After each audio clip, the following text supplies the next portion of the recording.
নমস্কাৰ, এনে ভাৰত 24 চাই থকা প্ৰতিজন ব্যক্তিকে মই ইংৰাজী নৱবৰ্ষ আৰু ভোগালী অসমীয়া বাপুতি সাহোন ভোগালী বিহুৰ শুভেচ্ছা জ্ঞাপন কৰিছোঁ। আৰু যিহেতু মই আজি উপস্থিত আছোঁ এজন জ্যোতিষ শাস্ত্ৰৰ লগত জড়িত এজন ব্যক্তি, আৰু এই ভোগালী ভোগালীৰ সময়ত বিহুৰ সময়ত আচলতে কোনটো ৰাশিৰ কাৰণে ভাল আৰু কোনটো ৰাশিৰ কাৰণে বেয়া, মই তেওঁৰ সৈতে মই কথা পাতিবলৈ চেষ্টা কৰিম। আৰু যিটো ইংৰাজী নৱবৰ্ষ চলি আছে আৰু কোনটো ৰাশিৰ কেনেকুৱা হ'ব আৰু কোনটো ৰাশিৰ বেয়া হ'ব, মই আজি তেওঁৰ সৈতে মই কথা পাতিম। পোনপ্ৰথমে মই এনি ভাৰত 24 পৰা তোমাক ভোগালী বিহুৰ শুভেচ্ছা জ্ঞাপন কৰিছোঁ। নমস্কাৰ, এনি ভাৰত 24ক মই ধন্যবাদ জনালোঁ ইয়ালৈকে অহালৈকে অহাৰ বাবে, আৰু ময়ো অসমবাসীক সকলোকে ভোগালী বিহুৰ শুভেচ্ছা জনালোঁ। কি ক'ব এইবুলি কোনটো ৰাশিৰ কেনেকুৱা চলিব? 2025 বৰ্ষটোতো মংগলৰ বৰ্ষ হয়, আৰু 2025 বৰ্ষত যিহেতু মংগলৰ বৰ্ষ হয়, এই বৰ্ষত মানুহবিলাকৰ খং ৰাগৰ পৰিমাণটো বিশেষ কৰি বৃদ্ধি পাব। প্ৰত্যেকজন ৰাশিয়ে এই ক্ষেত্ৰত মানে ধ্যান দিয়াটো দৰকাৰ হ'ব যে তেওঁলোকে যাতে খং ৰাগ নকৰে, নহ'লে বিভিন্ন কাৰণত সম্পৰ্কত ফাট মেলিব পাৰে, প্ৰেমত বিবাদ হোৱাৰ সম্ভাৱনা থাকিব, বৈবাহিক জীৱনত বিভিন্ন কাৰণত খেলি মেলি হ'ব পাৰে। গতিকে আপোনালোকে এই বৰ্ষত হনুমান মন্দিৰত যাওক, হনুমান মন্দিৰ দৰ্শন কৰক, হনুমান চালিচা পাঠ কৰক, তেতিয়াহ'লে প্ৰত্যেকজন ৰাশিৰ বাবে এইটো এটা শুভ ফল দিয়া মানে কাম কৰিব। আৰু যিহেতু প্ৰয়াগৰাজত কুম্ভ মেলা চলি আছে, সেই বিষয়ে অলপ কওক। প্ৰয়াগৰাজত এতিয়া কুম্ভ মেলা আৰম্ভ হৈছে, আজিৰ পৰা প্ৰয়াগৰাজত কুম্ভ মেলা আৰম্ভ হৈছে। কিন্তু কুম্ভ মেলাততো আৰু অসমৰ পৰা ইমান মানে যোৱাটো সকলো মানুহৰ বাবে মানে সম্ভৱ নহয়। গতিকে তেওঁলোকে ইয়াত মানে তাত কুম্ভ মেলা চলি থাকিব, ইয়াত যদি ঘৰত গংগাজল আছে সেই পানীৰে অলপ স্নান কৰক, আৰু সূৰ্যদেৱক জল অৰ্পণ কৰক। সূৰ্যদেৱক জল অৰ্পণ কৰাৰ সময়ত ওম আদিত্যাই নমঃ এই মন্ত্ৰটো জপ কৰক, আৰু লগতে গাই গৰুক যদি মিঠৈ, ৰুটি, তিল এইবিলাক খুৱাব পাৰে, ৰুটি খুৱাব পাৰে, তেতিয়াহ'লে তেওঁলোকৰ কাৰণে ভাল। কুম্ভ মেলাত যোৱাৰ সমানেই ফল লাভ কৰিব। আৰু যিবিলাক গৰীব শ্ৰেণীৰ মানুহ থাকে তেওঁলোককো দান দক্ষিণা কৰাটো উত্তম প্ৰমাণিত হ'ব। হয়, যিহেতু আপোনাৰ বিহুৰ সময়ত আচলতে ভোগালী বিহুৰ সময়ত কোনটো ৰাশিৰ বিশেষকৈ ভাল হ'ব?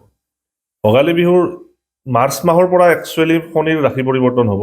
গতিকে মাৰ্চ মাহৰ পৰা শনিৰ ৰাশি পৰিৱৰ্তন হ'লে মকৰ ৰাশিৰ জাতক জাতিকাৰ কাৰণে শুভ দিন আৰম্ভ হ'ব। আগত শনিৰ 4.5 চলি আছিল, আৰু এতিয়া মকৰ ৰাশিৰ জাতকৰ শনিৰ 4.5টো শেষ হ'ব। গতিকে শনিৰ পৰা তেওঁলোক পৰিত্ৰাণ পাব।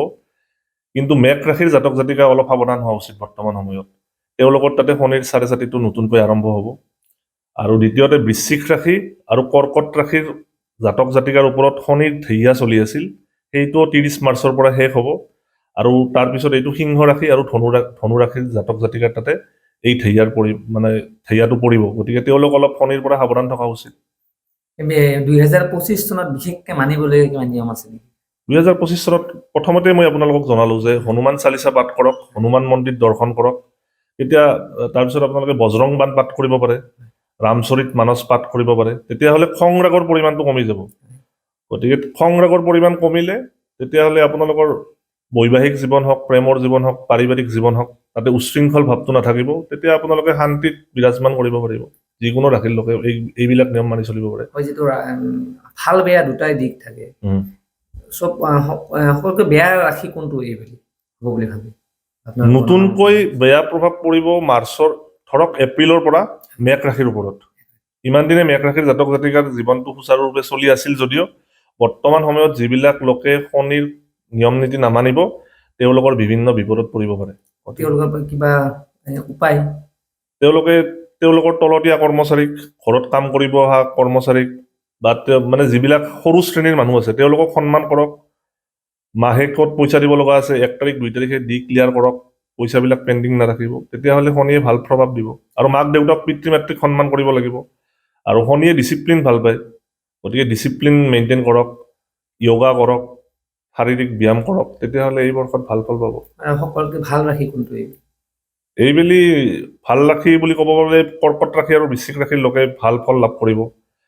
আৰু যিহেতু মংগলৰ বৰ্ষ, মেঘ ৰাশিত তাতে মংগলৰ প্ৰভাৱ আছে যদিও শনিৰ 4.5 আৰম্ভ হ'ব, সেইকাৰণে তেওঁলোকে কিছু অসুবিধা পাব পাৰে। কিন্তু বৃশ্চিক ৰাশিৰ অধিপতি মংগল আৰু শনিৰ ঢেইয়া যিহেতু শেষ হ'ব, গতিকে বৃশ্চিক ৰাশিৰ জাতক জাতিকাই ভাল ফলাফল লাভ কৰিব। যিহেতু আপুনি কৰ্মসূত্ৰে বাহিৰত থাকে, কেনেকে বাৰু দুটা আপুনি মেনেজ কৰি আছে? এইটো অফিচিয়েল টাইমততো অফিচ ডিউটিটো কৰিব লাগিব, কৰ্মসূত্ৰে যিহেতু চৰকাৰী চাকৰি কৰি আছো। বাকী সময়ত অনলাইনভাৱে কামবিলাক কৰি আছো। ঘৰত আহিলে ইয়াত ঘৰত কাম কৰোঁ। অনলাইন আপুনি চাই নেকি? অনলাইন চাই আছো এতিয়া। মানে কেনেহেন প্ৰচেছত?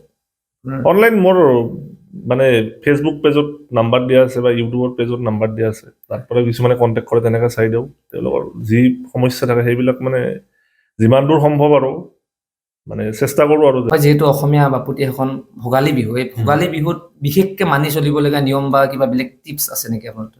ভোগালী বিহুৰ সময়ত যিবিলাক আমি অসমৰ মানে মানুহবিলাকে সকলোৱে পিঠা বনায়, গতিকে একচুৱেলি প্ৰথম যিখন পিঠা থাকে সেই পিঠাখন মানে অগ্নিদেৱৰ নামত অৰ্পণ কৰিব লাগে, আৰু পাৰিলে যিকোনো নিজৰ ইষ্ট দেৱতাৰ মন্দিৰত পিঠাখন দি পেলাইহে পিঠাখন একচুৱেলি খাব লাগে। আৰু বাকী ইম্পৰ্টেণ্ট টিপছ হৈছে যে ভোগালী বিহুৰ সময়ত যিহেতু আমি সকলোৱে মেজি জ্বলাওঁ, গতিকে মেজি ঘৰত যিসকল লোকে মানে মেজি জ্বলায় তেওঁলোকে ঘৰৰ দক্ষিণ পূব কোণত মেজি জ্বলাব লাগে, যিহেতু সেইটো অগ্নিকোণ হৈছে। আৰু দ্বিতীয়তে মেজিৰ যিবিলাক আমি খৰি ব্যৱহাৰ কৰোঁ তাত অকণমানি হ'লেও আমৰ খৰি ব্যৱহাৰ কৰিব লাগে। আৰু গা ধুই পেলাই যেতিয়া গা ধুই উঠি আপুনি ৰাতিপুৱা মানে মেজিৰ জুই পুৱাব যাব, তেতিয়া তাত অকণমানি ঘিউ আৰু কেইটামান তিল ছটিয়াই দিব আৰু অগ্নিদেৱৰ নাম ল'ব, তেতিয়া আপুনি নিশ্চয় সুফল লাভ কৰিব পাৰিব। সকলো ৰাশিৰ বাবে ভাল। সকলো ৰাশিয়ে এইকেইটা নিয়ম মানি চলিব পাৰে, এইকেইটা বিশেষ গুৰুত্বপূৰ্ণ নিয়ম একচুৱেলি, এইখিনি বিহুৰ সময়ত মানি চলিব লাগে, মেজিৰ জুই পোৱাৰ সময়ত আৰু পিঠাখিনিৰ সময়ত। হয়, আচলতে মই ধন্যবাদ জ্ঞাপন কৰিছোঁ তেওঁ আচলতে ভোগালী বিহুৰ সময়ত সকলো ৰাশিৰ বাবে তেওঁ নিয়ম বান্ধি দিছে, কাৰণ সেই তেওঁ কোৱা মতে যদি নিয়মখিনি আচলতে মানি চলে তো নিশ্চয় সুফল পাবলৈ লাভ কৰিব। যিসকল ৰাশিৰ বেয়া ৰাশি চলি আছে তেওঁলোকৰ বিষয়েও কৈছে, সেইসমূহ ৰাশিৰ যিসমূহ লোক আছে তেওঁলোকেও যদি নিয়মখিনি সম্পূৰ্ণভাৱে মানি চলে তো নিশ্চয় সুফল লাভ কৰিব। মোৰ কেমেৰা সহযোগীৰ সহযোগত মই কৌশিক দাস, এনিভাৰত 24।